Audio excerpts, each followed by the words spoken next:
ETV ప్రేక్షకులకి నమస్కారం. Triplex detergent soap శుభమస్తు కార్యక్రమానికి స్వాగతం.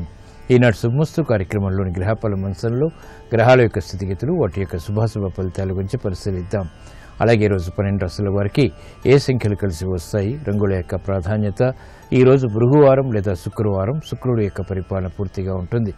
శ్రీ మహాలక్ష్మి యొక్క పూజలు ఈరోజు శుక్ర అనుగ్రహానికి దోహదపడతాయి, ఐశ్వర్య ప్రాప్తికి దోహదపడతాయి, గృహంలో శాంతి సౌఖ్యాలను పెంపొందింపచేస్తాయి. మరి 12 రాశుల వారు శ్రీ మహాలక్ష్మీదేవిని ఈరోజు ఎటువంటి ప్రక్రియలతో పూజించాలి అనేటువంటి అంశాలతో పాటు ఆకస్మిక ధన ప్రాప్తి కలగాలి అంటే, శుభ ఫలితాలు గృహంలో చోటు చేసుకోవాలంటే శ్రీ ధనలక్ష్మీదేవిని ఎటువంటి ప్రక్రియలతో పూజించాలి అనేటువంటి అంశాన్ని నేటి పరిహార ప్రక్రియలో పరిశీలిద్దాం. ముఖ్యంగా ఈరోజు 12 రాశుల వారు చేపట్టవలసినటువంటి కార్యక్రమాలు ఏమిటో కూడా తెలుసుకుందాం. ముందుగా నేటి పంచాంగ వివరాలు. శ్రీ దుర్ముఖినామ సంవత్సరం భాద్రపద మాస ప్రారంభం, దక్షిణాయనం, వర్ష ఋతువు. ఈరోజు భాద్రపద శుద్ధ పాఠ్యమి, సామాన్య కార్యక్రమాలకి పనికి వస్తుంది. ఈరోజు భృగువారం లేదా శుక్రవారం. ఈరోజు చేపట్టేటువంటి పుణ్య కార్యక్రమాలు గోసేవ, అన్నదానం, వస్త్రదానం, శుక్రజపం, అలాగే లక్ష్మీ నరసింహస్వామి యొక్క ఆరాధన, శ్రీ మహాలక్ష్మి యొక్క పూజలు శుభ ఫలితాన్ని కలిగిస్తాయి, శుక్రప్రీతికి దోహదపడతాయి, తద్వారా ఐశ్వర్య ప్రాప్తి ఏర్పడుతుంది. ఈరోజు నక్షత్రం పుబ్బా నక్షత్రం. ఈ పుబ్బా నక్షత్రంలో ఈరోజు పుట్టేటువంటి వారికి ఏ పాదంలో పుట్టినప్పటికీ సామాన్య శాంతి తప్పనిసరి. పుబ్బా నక్షత్రంలో ఈరోజు పుట్టేటువంటి వారికి శుక్ర మహాదశుడు ప్రారంభమవుతుంది. ప్రస్తుతం శుక్రుడు యొక్క స్థితి కన్యా క్షేత్ర స్థితి, నీచ స్థితి అయినప్పటికీ ఉచ్చస్థుడైనటువంటి బుధుడితోటి, బృహస్పతితోటి కలిసి ఉండటం వల్ల ఇది ఆధిపత్యత శుభుడైనప్పుడు అధిక ఆకస్మిక ధనయోగాన్ని కలిగించడంలో సమర్థత కలిగినటువంటి గ్రహం. ఇక గ్రహాల యొక్క స్థితిగతులు కనుక పరిశీలించినట్లయితే రవి యొక్క స్వక్షేత్ర స్థితి, బుధుడి యొక్క స్వక్షేత్ర స్థితి, కుజుడు యొక్క స్వక్షేత్ర స్థితి ఈరోజు పుట్టేటువంటి వారికి ఉపకరిస్తుంది. జీవితంలో ఉన్నతమైనటువంటి ఆశయాల్ని సాధించడానికి దోహదపడుతుంది. ఈరోజు భృగువారం లేదా శుక్రవారం. శ్రీ లక్ష్మీ నరసింహస్వామి యొక్క అభిషేకాది కార్యక్రమాలు, పూజలు ఉత్తమ ఫలితాలను కలిగిస్తాయి, ఐశ్వర్య ప్రాప్తిని కలిగిస్తాయి. శుభమస్తు వీక్షిస్తున్నటువంటి ప్రేక్షకులందరికీ శ్రీ లక్ష్మీ నరసింహస్వామి యొక్క అనుగ్రహం, కటాక్షం కలగాలని ప్రార్థిద్దాం. శ్రీమత్పయోనిధి నికేతన చక్రపాణే భోగీంద్ర భోగమణి రంజిత పుణ్యమూర్తే योगेश शाश्वत शरण्य भवाब्धिपोत लक्ष्मीन्द्रसिंह मम देहि करावलम्बम्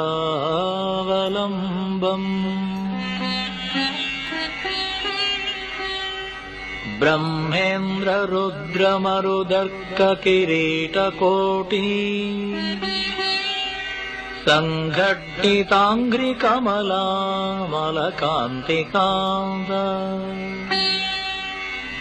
लक्ष्मीलसत्कुच सरोरुहराजहंसा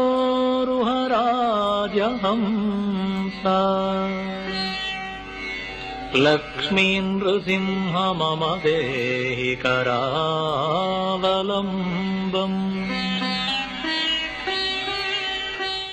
नरसिंह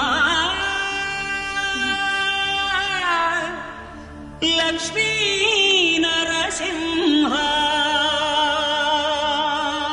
श्रीकर शुभकर प्रणव स्वरूप लक्ष्मी नरसिंह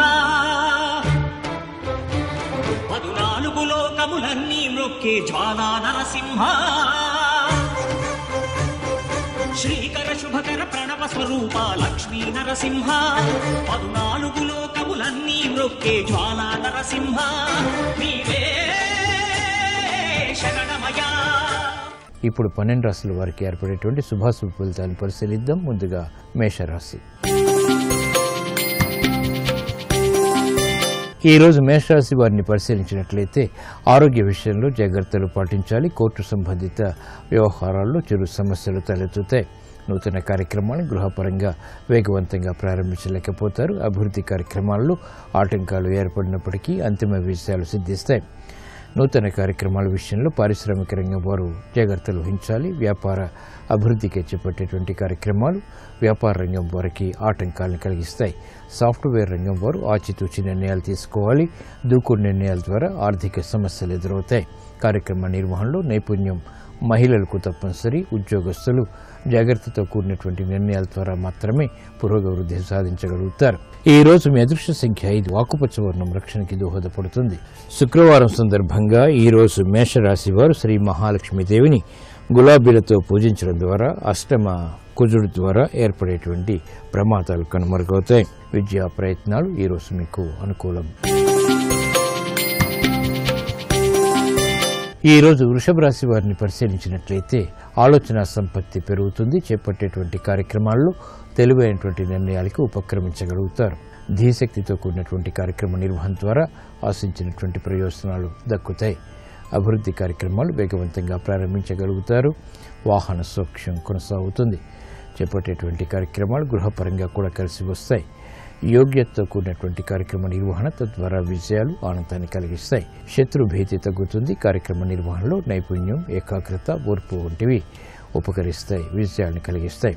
పారిశ్రామిక రంగం వారికి ఆర్థిక సంబంధిత లావాదేవీల్లో మెరుగైనటువంటి మార్పులు చోటు చేసుకుంటాయి. ఈ రోజు మీ అదృష్ట సంఖ్య 6. తెలుపు వర్ణం ప్రశాంతతను పెంచుతుంది. శుక్రవారం సందర్భంగా ఈ రోజు వృషభ రాశి వారు శ్రీ మహాలక్ష్మీదేవిని తులసి దళాలతో పూజించడం ద్వారా ఆర్థిక అభివృద్ధి వేగవంతమవుతుంది.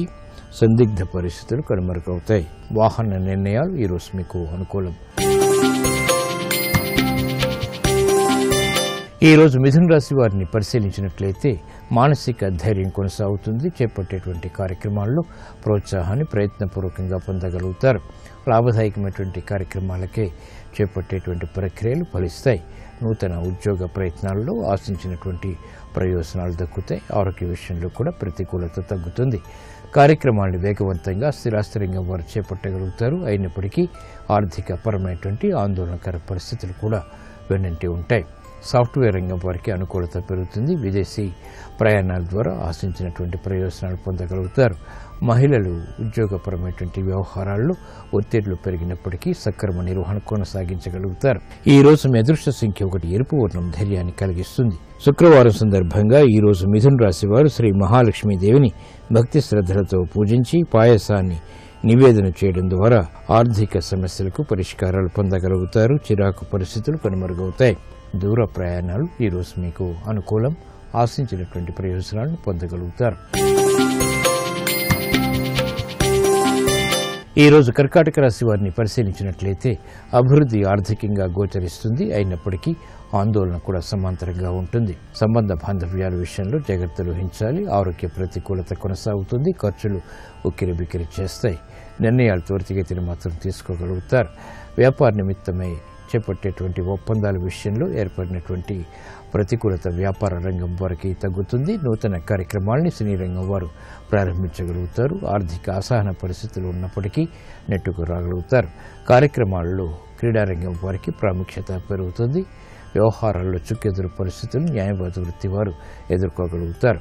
ఈ రోజు మీ అదృష్ట సంఖ్య 3. పసుపు వర్ణం త్వరితగతిని శుభాల్ని కలిగిస్తుంది. శుక్రవారం సందర్భంగా ఈ రోజు కర్కాటక రాశి వారు శ్రీ మహాలక్ష్మీదేవిని భక్తి శ్రద్ధలతో పూజించి ఆవు పాలు నివేదన చేయడం ద్వారా సకల శుభాలు గృహంలో చేకూరుతాయి.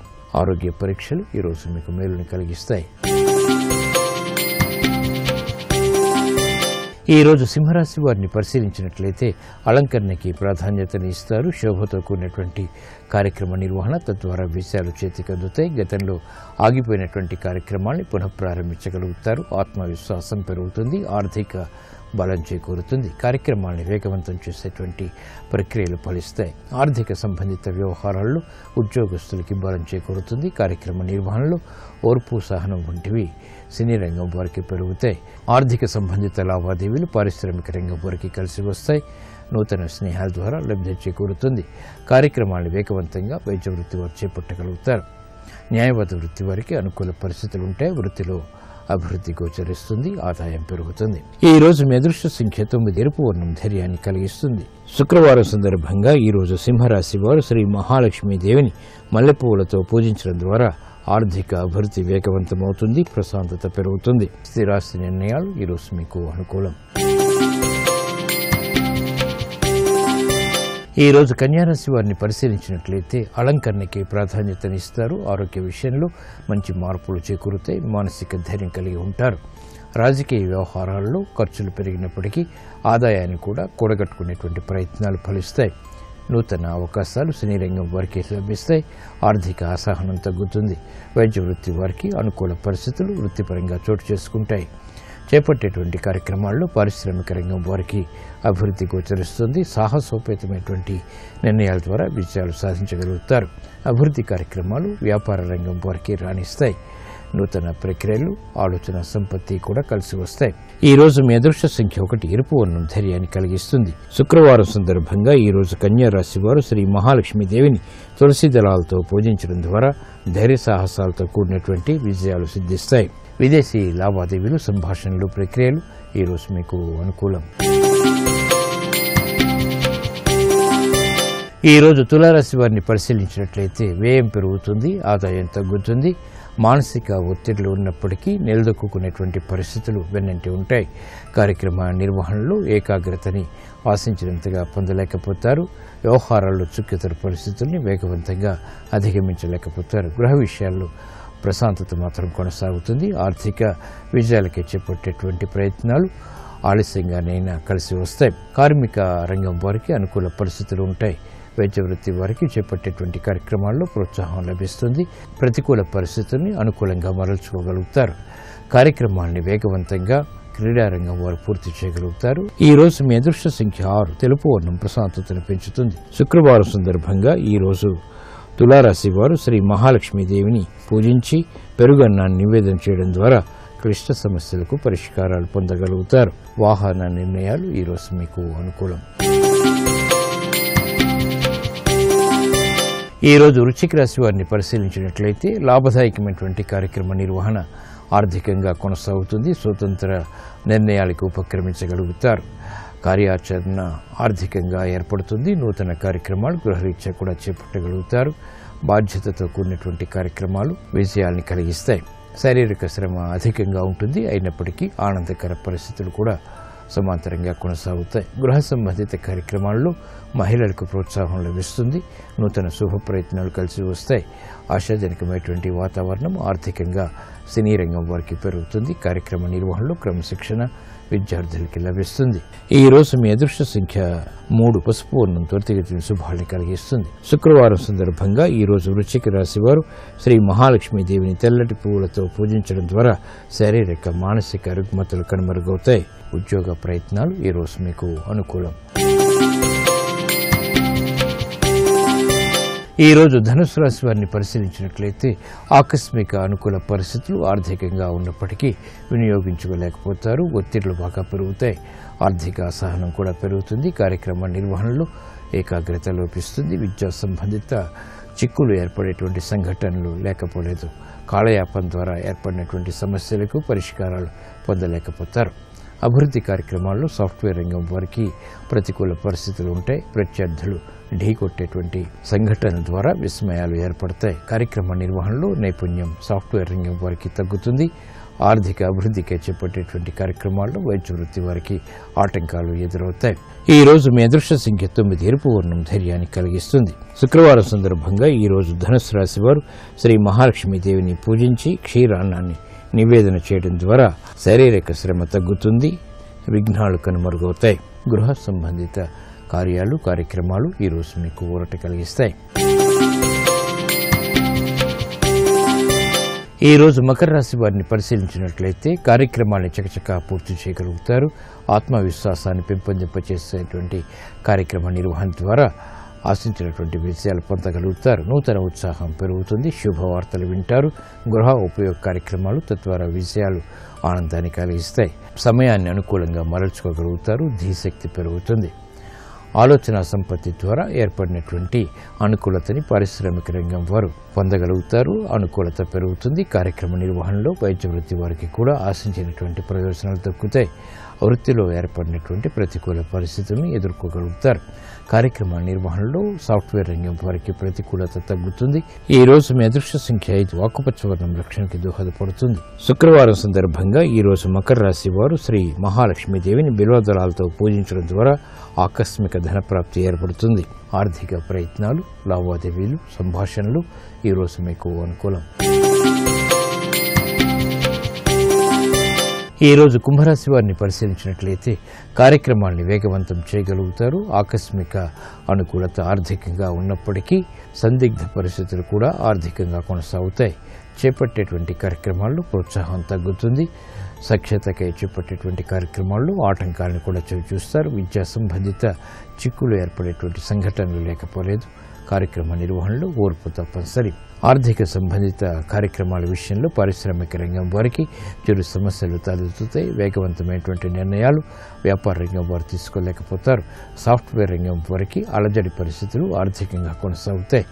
చేపట్టేటువంటి కార్యక్రమాల్లో ప్రోత్సాహాన్ని వైద్య వృత్తి వారు వేగవంతంగా పొందలేకపోతారు. ఈ రోజు మీ అదృష్ట సంఖ్య 6. తెలుపు వర్ణం ప్రశాంతతను పెంచుతుంది. శుక్రవారం సందర్భంగా ఈ రోజు కుంభరాశి వారు శ్రీ మహాలక్ష్మీదేవిని శ్రీగంధంతో పూజించడం ద్వారా ఉత్తమ విజయాలు సిద్ధిస్తాయి. అష్టమ బృహస్పతి ద్వారా ఏర్పడేటువంటి ప్రతికూలత తగ్గుతుంది.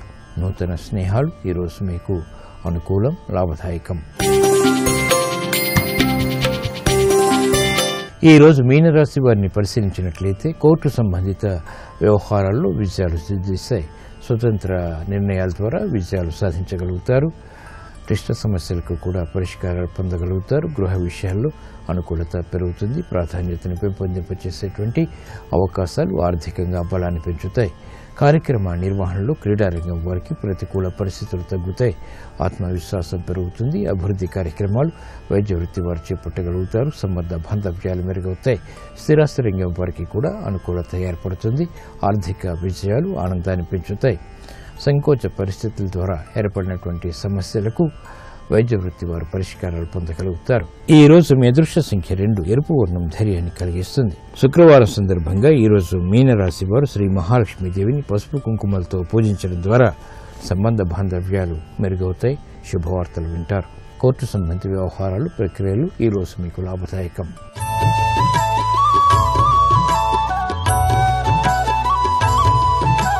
ఆకస్మిక విజయాలు సాధించడానికి, ధనాన్ని వేగవంతంగా అభివృద్ధి చేసుకోవటానికి ఎటువంటి సులభ ప్రక్రియలు పాటించాలో నేటి పరిహార ప్రక్రియలో పరిశీలిద్దాం. ధనలక్ష్మి అనుగ్రహం ద్వారా ఆకస్మిక ధన ప్రాప్తి ఏర్పడుతుంది. మరి ఆకస్మిక ధన ప్రాప్తి పొందాలంటే ప్రతి శుక్రవారం ఇంట్లో పూజా మందిరంలో పద్మం ముగ్గు వేసి ఆ ముగ్గు మధ్యలో ప్రమిదలో ఆవు నెయ్యి, నువ్వుల నూనె కలిపేటువంటి దీపాన్ని వెలిగించాలి. ఈ నూనె మిశ్రమంలో ఏలకులు, లవంగాలు, కర్పూరం వంటి సుగంధ ద్రవ్యాలు వేయాలి. ఈ సుగంధ దీపారాధన వల్ల లక్ష్మీదేవి సత్వరం ప్రసన్నమవుతుంది.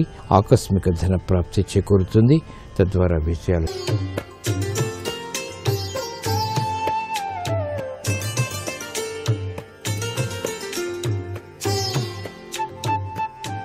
XXX డిటర్జెంట్ సోప్ శుభమస్తు కార్యక్రమంలో గృహబలం అంశానికి స్వాగతం. వాస్తుశాస్త్రరీత్యా కొన్ని ముఖ్యమైనటువంటి నియమాలున్నాయి. వాటిని ప్రతి ఒక్కరూ కూడాను ఆచరించినట్లయితే చాలా చక్కటి యోగవంతమైన అదృష్టాన్ని మీరంతా కూడా అనుభవించడానికి ఆస్కారం ఉంటుంది. చాలా చిన్ని విషయాలైనప్పటికీ వాటిని అవగాహన చేసుకొని చాలా జాగరూకతతో గనక పాటించినట్లయితే సర్వత్రా కూడాను శుభాన్ని సాధించుకోవచ్చు. పూర్ణిమ నాడు గృహిణి మీ ఇంటిలోని వంటగదిలోని పొయ్యిని శుభ్రం చేసి పసుపు, కుంకుమ బొట్లు పెట్టి కర్పూరంతో వెలిగించి క్షీరాన్నం చక్కగా వండి భగవంతుడికి నైవేద్యంగా సమర్పించి కుటుంబంలోని సభ్యులందరూ గనక చక్కగా గనక ప్రసాదంగా గనక స్వీకరిస్తే అదృష్టం కలిసి వస్తుంది అనే సూత్రం కూడా చెప్పారు. అలాగే వాస్తుశాస్త్రరీత్యా గనక మనం ఆలోచన చేసినట్లయితే పడమర, దక్షిణ భాగాలు ఎత్తుగా, ఉత్తరం, తూర్పు భాగాలు పల్లంగా ఉండాలి. ఎక్కడైనా సరే ఈశాన్య భాగంలో బావి కానీ బోరింగు కానీ ఉండాలి. మరి ఏ మూల కూడాను ఉండకూడదు అంటోంది శాస్త్రం. అలా గనక నీళ్లు గనక పడకపోయినట్లయితే పడ్డ చోటు నుంచి ఈశాన్యంలోకి వచ్చేటట్టుగా ఏర్పాటు చేసి ఈశాన్యం నుంచే ఆ పైన ఉన్న ట్యాంకులోకి నీళ్లు వెళ్ళే విధంగా ఏర్పాటు చేసుకోవటం సర్వే సర్వత్రా శుభదాయకం అనే విషయాన్ని గుర్తుపెట్టుకుందాం. ద్వారాలు కానీ కిటికీలు కానీ మొత్తం లెక్కించినట్లయితే సరి సంఖ్య రావాలి. కేవలం కిటికీలు ఉన్నాయి, సరి సంఖ్య సరిపోయిందా అండి అంటే కుదరదు. అలాగే గడపలన్నీ సరి సంఖ్య సరిపోయిందంటే కుదరదు. మొత్తం కలిపి కిటికీలు దర్వాజాలు కలిపి సరి సంఖ్య వచ్చేటట్టుగా ఏర్పాటు చేసుకోండి. బేసి సంఖ్య మాత్రం రాకూడదు. అలాగే సున్నా అనేది కూడా రాకూడదు. అన్నీ కలిపిన తర్వాత సరి సంఖ్యతో కూడిన సున్నా వచ్చిందండి అంటే పనికిరాదు. అలాగే నిర్మించినటువంటి గదుల్లో నీరు ఈశాన్యానికి వెలుపలికి వచ్చేటట్టుగా ఏర్పాటు చేసుకోవాలి. వంటగది ఎటువంటి పరిస్థితుల్లోనూ ఈశాన్యంలో ఉండకూడదంటోంది శాస్త్రం. ఈశాన్య భాగాన పూజ చేసుకునేటువంటి పూజా మందిరాన్ని ఏర్పాటు చేసుకోండి. గోడలు మలుపులలో పూజ చేయరాదు. ఈ గోడల మలుపులు ఉంటాయి చూసారా, ఆ మలుపుల్లో పూజ మాత్రం చేయకూడదు. ప్రత్యేక మందిరం ఏర్పాటు చేసుకోవటం చాలా మంచిది. ద్వారాలు కిటికీలు మీ ఇంట్లో ఉచ్చ స్థానాల్లో ఉన్నాయా లేవా అని చెప్పేసి కూడా ఆచరించండి. ఇంటి ముందు బాత్రూములు దక్షిణమున పశ్చిమాన వచ్చినట్టుగా నిర్మించుకోవచ్చు. ద్వారాలకు ఇరువైపులా కిటికీలు ఉండాలి. మీరు ఉత్తరం వైపు ఇల్లు కట్టారు, ఆ దర్వాజా పెట్టారు, స్థలం చాలటలేదు కిటికీ పెట్టడానికి. అటువంటప్పుడు తూర్పు వైపు అయినా సరే కనీసం కిటికీ ఉండాలి. అలా కనుక ఏర్పాటు చేసుకున్నా కూడాను అభ్యంతరం లేదు. గృహ నిర్మాణం ప్రహరీ గోడలకు ఆనించి నిర్మించరాదు. గృహ నిర్మాణం చేసేటప్పుడు ప్రహరీ గోడను ఆనకూడదు. ఈశాన్య భాగం వదిలి మిగిలిన ఏ భాగంలోనైనా సరే వంటగది నిర్మించుకోవచ్చు. ద్వారానికి ఎప్పుడూ కూడాను శూల అనేది ఉండకూడదు. శూల అంటే వీధి శూల, అలాగే వృక్ష శూల, ఇలాంటివి రకరకాలు ఉంటాయి. ఆ శూలలు అనేటువంటివి ఉండకుండా చూసుకోండి. ద్వారానికి ఎదురుగా పొయ్యి కానీ పిల్లర్లు కానీ గేట్లు కానీ ఉండడానికి వీల్లేదు. ద్వారానికి ఎదురుగా పొయ్యి వచ్చిందనుకోండి, సింహద్వారానికి ఎదురుగా పొయ్యి రాకూడదు, పిల్లర్లు రాకూడదు. ఇవన్నీ శూలా దోషాలు అంటారు. ఇది చిన్న విషయమే, చాలా జాగ్రత్తగా ఆలోచించి నిర్మాణం చేసుకున్నప్పుడు పాటించండి. ఫలవృక్షాలు పూల చెట్లు ఇంట్లో ఉండొచ్చు, తప్పేం లేదు. శంకుస్థాపన చేసిన నెల రోజుల లోపల ఇంటి పనులు గనక ప్రారంభించినట్లయితే, అంటే శంకుస్థాపన చేసేసి ఇక డబ్బులు లేవు తర్వాత చూద్దాంలే అని చెప్పేసి చాలా రోజులు ఆగిపోయింది అనుకోండి, శంకుస్థాపన చేసిన తర్వాత నిర్మాణం చేయకుండా మరలా శంకుస్థాపన చేయాల్సిన పరిస్థితి ఏర్పడుతుంది. అంతేగాని కానిద్దాంలే శంకుస్థాపన అయిపోయింది కదా అని చెప్పేసి నిర్మాణం చేయకూడదు. గుర్తుపెట్టుకోండి, ఆ శంకుస్థాపన చేసిన చోట భూసూక్తం చదవమనండి. భూసూక్తం చదివి కొబ్బరికాయ కొట్టి నిర్మాణం ప్రారంభించండి. నిర్మాణం సజావుగా సాగటానికి ఆస్కారం అత్యధికంగా ఉంటుంది సుమా. స్లాబ్ వేసిన రోజు నుంచి తప్పనిసరిగా ఆ ఇంట్లో లైట్ ఉండాలి, గాఢాంధకారంగా ఉండకూడదు. స్లాబ్ వేసిన తర్వాత ఇంటి నిర్మాణం పూర్తయ్యేంత వరకు కూడాను ఆ యొక్క దీపపు కాంతి ఆ ఇంటిలో తప్పనిసరిగా ప్రసరించబడాలి. లక్ష్మీదేవి యొక్క అనుగ్రహం కావాలి అని చెప్పేసి శాస్త్రం. అలాగే తూర్పు దిశ చాలా చక్కటి యోగాన్ని కలిగింపజేస్తుంది పురుషులకు. తూర్పు ఫేసింగ్ ఇళ్ళు కట్టేటప్పుడు ఖాళీ స్థలం తూర్పు వైపు పడమర కన్నా ఎక్కువగా ఉండేట్టుగా చూసుకొని నిర్మాణాది కార్యక్రమాలు చేపట్టడం శ్రేయోదాయకం. దక్షిణ దిశ యజమానురాలు ధనం మీద ప్రభావం చూపిస్తుంది. పడమర ఆ ఇంటి యజమాని మీద శుభాశుభాలు చూపిస్తుంది. వాయువ్య దిశ ఆ ఇంటి ఆడబడుచుల మూడవ సంతతి మీద శుభాశుభాలు చూపించడానికి ఆస్కారం అత్యధికంగా కనిపిస్తోంది. ఈశాన్య భాగం ఆ ఇంట్లో నివసించేటువంటి ప్రతి ఒక్కరి మీద కూడాను ప్రభావాన్ని చూపిస్తుంది.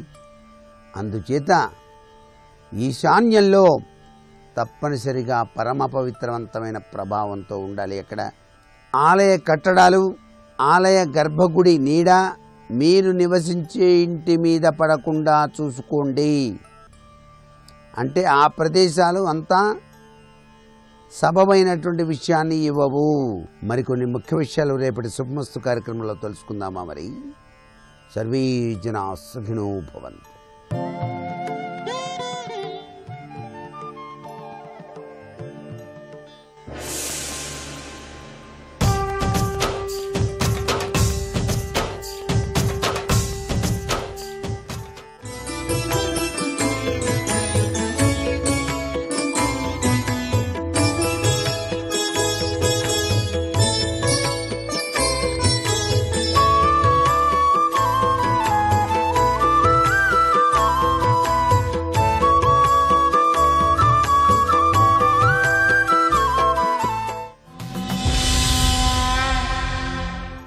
విదురుడు దుర్యోధనుడితో మాట్లాడుతూ జూదం వల్ల వచ్చేటటువంటి కష్టాలు, శకునిని అడ్డుపెట్టి జూదం ఆడించి మాయాజూదంలో పాండవుల యొక్క ఐశ్వర్యాన్నంతటినీ గ్రసించేటందుకు చేసినటువంటి ప్రయత్నం వెనక ఉన్నటువంటి దురాలోచన, దాని వలన జరగబోయేటటువంటి కీడు నిర్ధారించి వివరించిన తరువాత ఆగ్రహం చెందినటువంటి దుర్యోధనుడు, నువ్వు బుద్ధి లేనివాడివి, నువ్వు అసలు ఏమీ మాట్లాడడానికి వీల్లేదు, నువ్వు మాట్లాడవద్దు అని శాసించాడు. నిజానికి ఒక సభలో అలా చెప్పడానికి అధికారం ఎవరిది అంటే రాజైనటువంటి ధృతరాష్ట్రుడిది. కానీ ధృతరాష్ట్రుడు పుత్రవ్యామోహంతో అంతటి మహానుభావుడు ఆ విదురుణ్ణి నింద చేసినప్పటికీ కూడా మిన్నకున్నాడు, ఏమీ మాట్లాడలేదు. అయినా విదురుడు మాత్రం తిరిగి కొనసాగించి మాట్లాడుతున్నాడు.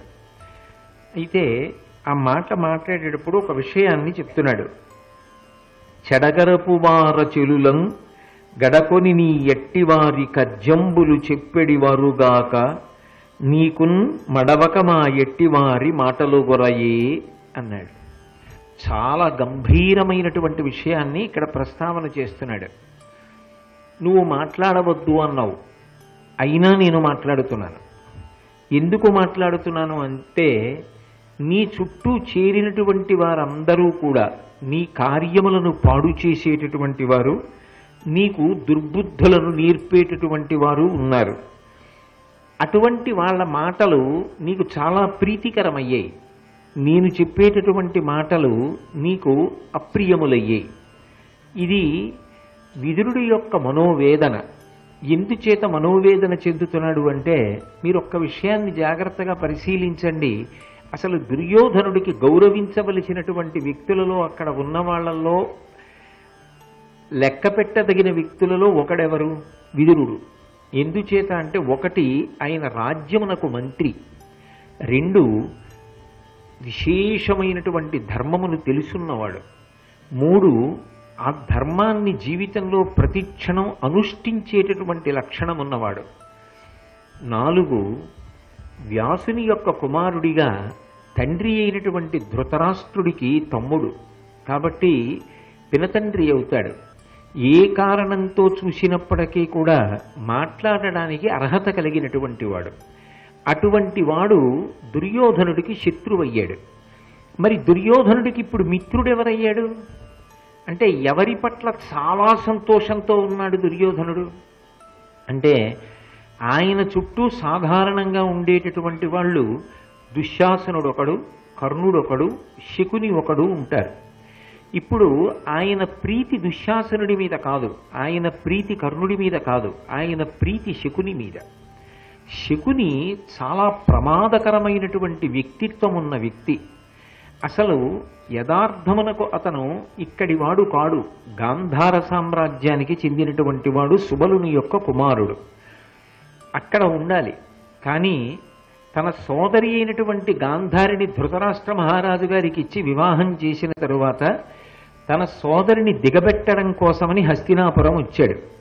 వచ్చినవాడు తిరిగి తన సామ్రాజ్యానికి వెళ్ళడం మానేసి, తన సోదరులు తండ్రికి సహకారం చేస్తున్నారు అన్న కారణంతో అక్కడ ప్రీతిని విడిచిపెట్టి ఇక్కడ స్థిరపడిపోయాడు.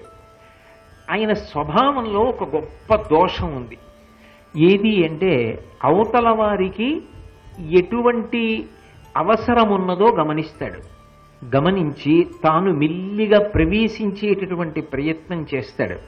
మీరు చూడండి, టేకుతో చేసినటువంటి ఒక గడప అయినా కూడా ఒకసారి చెదపురుగు లోపలికి ప్రవేశించిందనుకోండి, కొద్దిగా చెమాయింపు తగిలిందనుకోండి గడపకి, ఆ చెమాయింపు తగలడం చేత తగిలినటువంటి చల్లతనం మెత్తతనాన్ని ఆసరా చేసుకుని ఒక చిన్న రంధ్రం చేసి చెదపురుగు లోపల ప్రవేశిస్తుంది.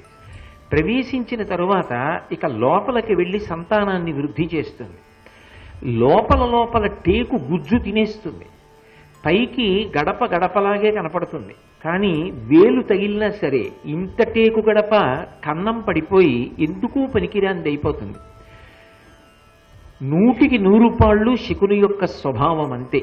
మహాభారతంలో ఆ వ్యక్తులు వెళ్ళిపోయారు, కానీ ఇప్పటికీ ఆ వ్యక్తిత్వములు మాత్రం వ్యక్తులలో సమాజంలో కనపడుతూనే ఉంటారు. వాళ్ళు సహజంగా పిరికితనం ఉన్నవాళ్ళు.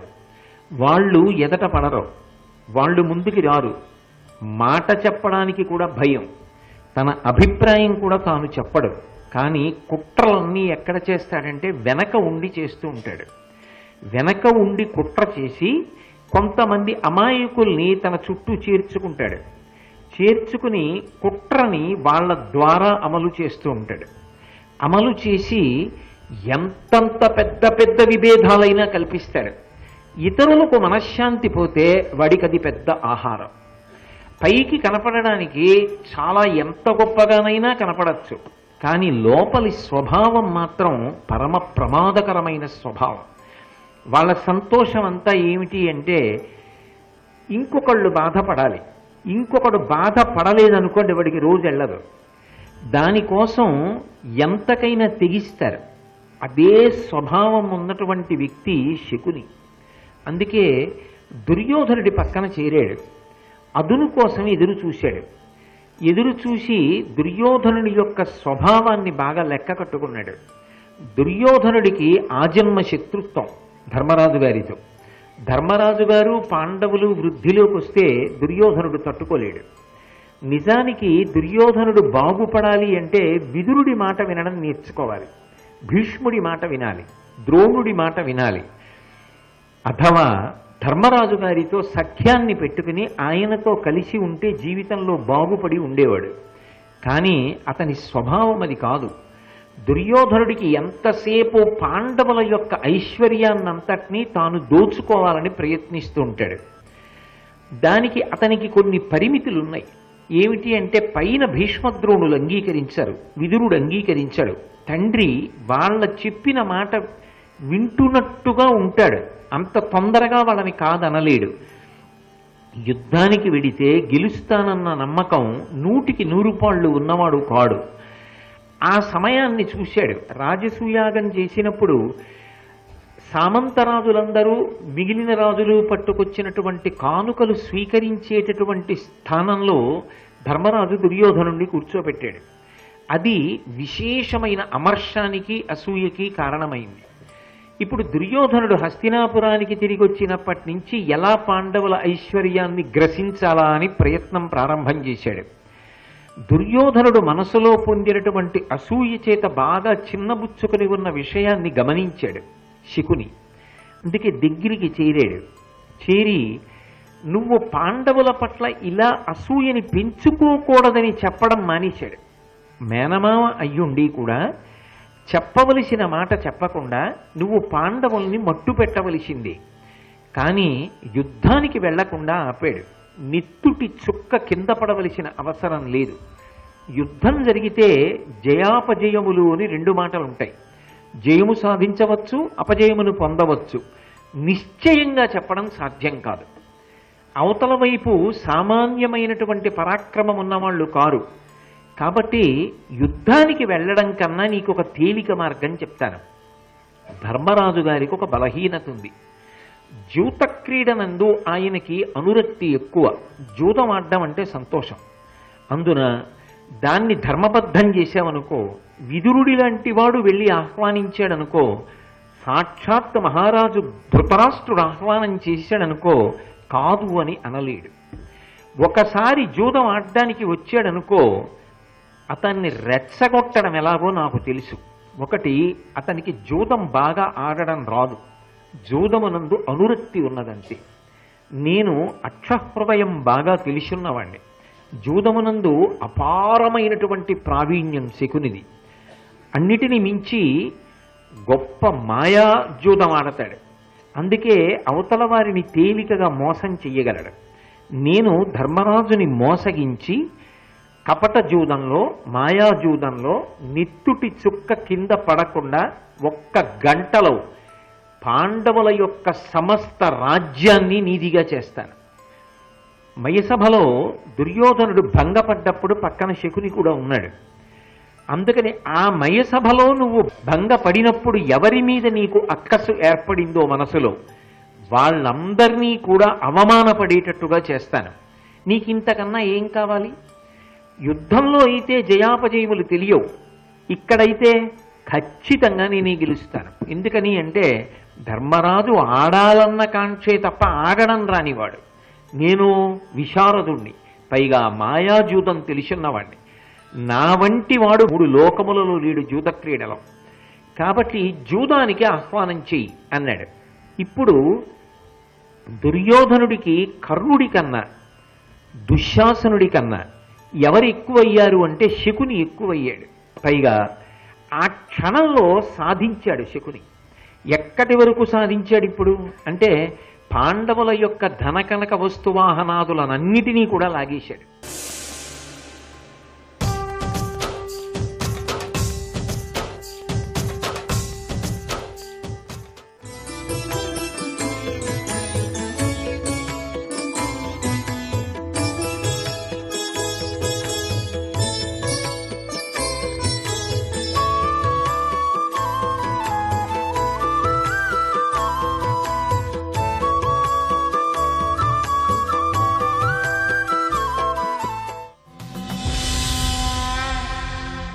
మానసికంగా ధర్మరాజు గారిని రెచ్చగొట్టి ఆడకూడని రీతిలో ఆయన చేత పందాలు పెట్టించాడు. పెట్టించి ఇది ధర్మము కాదని తెలిసుండి కూడా ధర్మరాజు గారిని మోసగించి సమస్తాన్ని గ్రసించే ప్రయత్నం చేశాడు.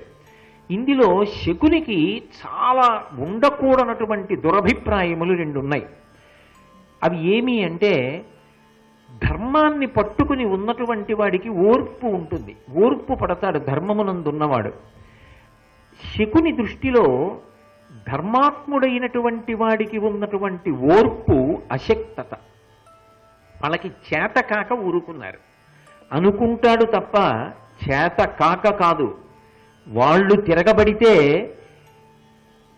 ఎవ్వరూ మిగలరు. యువతల వైపు మిగిలేరా? కురుక్షేత్ర సంగ్రామం జరిగితే ధర్మాత్ముని యొక్క ఓర్మికి పరీక్ష ఉండకూడదు. ఆ ఓర్మి పరీక్షింపబడింది అనుకోండి, అది అందరి యొక్క వినాశనానికి దారితీస్తుంది. ఇది శకునికి ఉన్నటువంటి దురభిప్రాయాల్లో ఒకటి. ధర్మరాజు ధర్మాత్ముడు, అన్నగారి మాట తమ్ముళ్ళు వింటారు. ధర్మం అన్న పేరుతో ఓర్పు పడతాడు తప్ప ధర్మరాజు ప్రతిచర్య చెయ్యడు. కాబట్టి అతని దృష్టిలో ధర్మరాజు గారి యొక్క ఓర్పు చేతకానితనం. రెండవది, ధర్మరాజు కానీ పాండవులు కానీ ఏదైనా సంపాదించుకున్నారు అంటే లాక్షాగృహంలో పెట్టి కాల్చడంలో శకునిది ప్రధాన హస్తం. వాళ్ళు తప్పించుకున్నారు. అసలు ద్రౌపదీదేవి పాండవులకు దక్కకుండా యువతల వైపు పక్షానికి దక్కేటట్టుగా చెయ్యాలని వ్యూహరచన చేసిన వాళ్లలో ప్రధానుల్లో ఒకడు శకుని. కానీ ఆమె అర్జునుడికి దక్కింది, తర్వాత పాండవులకు దక్కింది. 5గురికి ఇల్లాలైంది. ఈయన వాళ్ళని ఎంత పాడు చేద్దాం అనుకుంటున్నాడో పాండవులు అంతగా ఐశ్వర్యాన్ని పొందుతున్నారు, దుర్నిరీక్షులవుతున్నారు. అది విదురుడు చెప్తున్నాడు మొట్టమొదటి నుంచి. ఇప్పుడు ద్రుపదుడు కలిసొచ్చాడు, మామగారు అయ్యాడు. యజ్ఞకుండము నుండి ఆవిర్భవించినటువంటి దృష్టజ్యుమ్నుడు బావగారయ్యాడు. కృష్ణార్జునులు దైవ సహాయం, మానుష సహాయం కూడా అందిస్తున్నారు. ఇప్పుడు పాండవులు మరింత బలపడిపోయారు. శకుని జాగ్రత్తగా ఆలోచించగలిగిన వాడైతే ఒక విషయాన్ని అంగీకరించాలి. వాళ్ళకి ధర్మబలం ఉంది. ఆ ధర్మబలం దైవ బలాన్ని తీసుకొచ్చింది. ఆ దైవ బలం వాళ్ళు వృద్ధిలోకి రావడానికి కారణమవుతోంది అని చెప్పాలి. కానీ శకుని అలా ఆలోచించడు. శకుని ఏమంటాడంటే వాళ్ళు వృద్ధిలోకి రావడం కేవలం అదృష్టం అంతే. వాళ్ళ సాధన కానీ, వాళ్ళ శక్తి కానీ, వాళ్ళ పరిశ్రమ కానీ, వాళ్ళ గురుభక్తి కానీ, వాళ్ళ ధర్మం కానీ, వాళ్ళ వినయం కానీ, వాళ్ళకున్న దైవానుగ్రహం కానీ, వ్యాసాదులు కూడా వాళ్ళకి చేసేటటువంటి ఆశీర్వచనం కానీ, దాని వెనక కారణాలని కానీ దృష్టిలోకి తీసుకోడు శకుని. ఎంతసేపు ఏమని ఆలోచిస్తాడంటే పాండవులు వృద్ధిలోకి రావడం ఒక అదృష్టం. అదృష్టం అన్నది అన్ని వేళలా ఉండదుగా. అటువైపున్న అదృష్టం ఒకసారి ఇటువైపుకు రావచ్చు, స్థిరపడిపోవచ్చు. కాబట్టి ఇది అదృష్టం చేత పొందినటువంటి వైభవమే తప్ప ధర్మానుష్ఠానము వలన కలిగినటువంటి ఈశ్వరానుగ్రహం అని ఆలోచన చెయ్యలేడు. ఇది ఆయన యొక్క అవగాహన యందున్న పెద్ద దోషం. ఇక స్వభావమునందు అనురక్తి, అవతల వాళ్ళు పాడైపోతుంటే అక్కర్లేని కలహాన్ని కల్పించి తాను పోని ప్రత్యక్షంగా ఉంటాడనుకుంటున్నారు. అందులో తాను ఉండడు. అలా ఉండవలసి వచ్చిందనుకోండి, ఒక రోజు మిగలలేడు. కురుక్షేత్ర యుద్ధంలో ఎవరి చేతిలో ఎగిరిపోయాడు అనుకుంటున్నారు? ధర్మరాజు గారి వరకు అక్కర్లేకపోయింది. భీముడు గాని, అర్జునుడు గాని, నకులుడు కాని కాదు. ఆఖరివాడు సహదేవుడు మామూలుగా చంపల. ఆ శకుని కళ్ళ ముందు శకుని యొక్క కొడుకు ఉలీకుని కంఠం కోసి దుర్యోధనుడు చూస్తుండగా శకుని కంఠాన్ని తరిగేశాడు. నిజంగా యుద్ధభూమికి వెళ్ళినప్పుడు నిలబడగలిగిన వాళ్ళు కారు. ఎదురుగుండా వచ్చి నిలబడి మాట్లాడలేని పిరికి దద్దమ్మలు 10 మందిని ముందు పెట్టుకుని వెనకనుంటారు. అదే శకుని యొక్క పన్నాగం. అందుకే ఎప్పుడూ కూడా వెనక నుండి ఎవరో ఇద్దరు దెబ్బలాడుకుంటుంటే తాను సంతోషిస్తుంటాడు. అయితే ఒకటి, అలా ఎప్పుడు జరుగుతుంది? దొరికే వాళ్ళకి అమాయకత్వం ఉండాలి. వాడికి ఒక దుష్టమైనటువంటి వ్యసనం ఒకటి ఉండాలి, ఒక బలహీనత ఉండాలి. ఏమిటా బలహీనత దుర్యోధనుడికి? ఎదుటి వాణ్ణి పాడు చెయ్యాలి, నేను బాగుండాలి. ఈ బలహీనత దుర్యోధనుడికి ఉంది కాబట్టి వాడుకోగలిగాడు శకుని. ఈ బలహీనత లేదనుకోండి, దైవానుగ్రహ సంపన్నులు అనుకోండి, వాళ్ళు ధర్మానుష్ఠాన తత్పరులు అనుకోండి, అలాంటి వాళ్ళని ఇలాంటి శకునులు ఏం చేయలేదు. అందుకే ఇది విదురుడి యొక్క ఆవేదన, అందుకు మాట్లాడుతున్నాడు. అంతేకాని ఏదో మాట్లాడడం ఆయన సరదా కాదు. నీకు బుద్ధి లేదు, మాట్లాడకు అన్నా కూడా మాట్లాడుతున్నాడు అంటే నీ చుట్టూ చేరిన వారు నీ కార్యమును పాడు చేస్తున్నారు. తుట్టతుదకు ఇది భీకర సంగ్రామానికి వెళ్ళిపోతుంది. అప్పుడు ధర్మం ఎటువైపు ఉందో అటు తెలుస్తుంది. నువ్వు ఉండవు, నీ వారు ఉండరు, నా మాట విను. ఇప్పుడు చెప్పకపోతే తనది తప్పవుతుంది. తన చుట్టూ ఉన్న వాళ్ళల్లో ఇవాళ శకుని అంత గొప్పవాడైపోయాడు. ఏ కారణం చేత శకుని గొప్పవాడవ్వాలి? ఏ ధర్మం పాటిస్తున్నాడు, ఏ నీతి పాటిస్తున్నాడు, ఇది ఆలోచించుకోవట్లేదు. ఇప్పటికి కలిసి వచ్చిందనుకుంటున్నాడు దుర్యోధనుడు. కానీ అటువంటి వారితో చేరడం, అప్పటికి ఏదో గొప్పగా అనిపించడం ఎంత ప్రమాదకరమో చెప్తున్నాడు విదురుడు. ఇది బాగా అర్థం చేసుకోవాలి. ఎందుచేత అంటే మహాభారతంలో ఉన్న చాలామంది వ్యక్తులు కురుక్షేత్ర సంగ్రామ భూమి యందు మడిసిపోయారు. కానీ ఆ వ్యక్తులు వెళ్ళిపోయినా శారీరకంగా ఆ వ్యక్తిత్వాలు మాత్రం ఇప్పటికీ సమాజంలో కొంతమంది వ్యక్తుల మనసులలోకి ప్రవేశించి శాశ్వతంగా అలాగే ఉన్నాయి, ఎప్పటికీ ఉంటాయి. శకుని ఎప్పటికీ బ్రతికే ఉంటాడు. మీరు చూడండి, ఇంకొకడిని పాడు చెయ్యాలన్న తాపత్రయం ఉన్నవాడు ఉంటే వాడి పక్కన చేరి యువతలవాడికి అవతలవాడికి కలహం పెట్టి తాను సంతోషంగా బ్రతకగలిగినటువంటి వారు ఎంతో మంది ఉంటారు. అదంతా శకుని యొక్క తత్వం. శకుని దూరంగా ఉండాలి అంటే ఒక్కటి చేత కావాలి. మనం దైవభక్తితో, ధర్మమునందు అనురక్తితో, పెద్దల యొక్క ఆశీర్వచనాన్ని అపేక్షించి మనం ప్రవర్తించగలిగితే శకుని మనల్ని ఏమీ చెయ్యలేడు. చేతికి నూనె రాసుకుని పనసపండు ఒలిచి తొనలు తీశారనుకోండి, జిగురు అంటదు, పనసతొన ఒకటే వస్తుంది.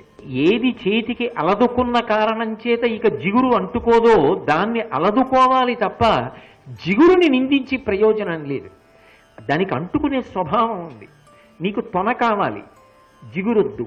చేతికి నూనె రాసుకుని పనసపండు ఒలు. సమాజమునందు ఉండాలి. సమాజమునందు సాలగ్రామములున్నాయి, మంచివాళ్ళు ఉంటారు, ధర్మరాజాదులు ఉంటారు, వాళ్లతో కలిసి ఉండు.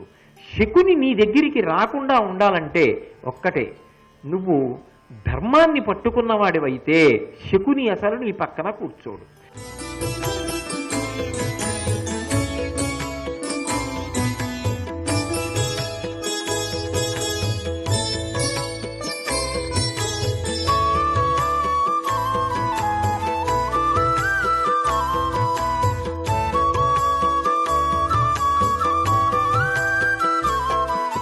సర్వం శ్రీ ఉమామహేశ్వర పరబ్రహ్మార్పణమస్తు.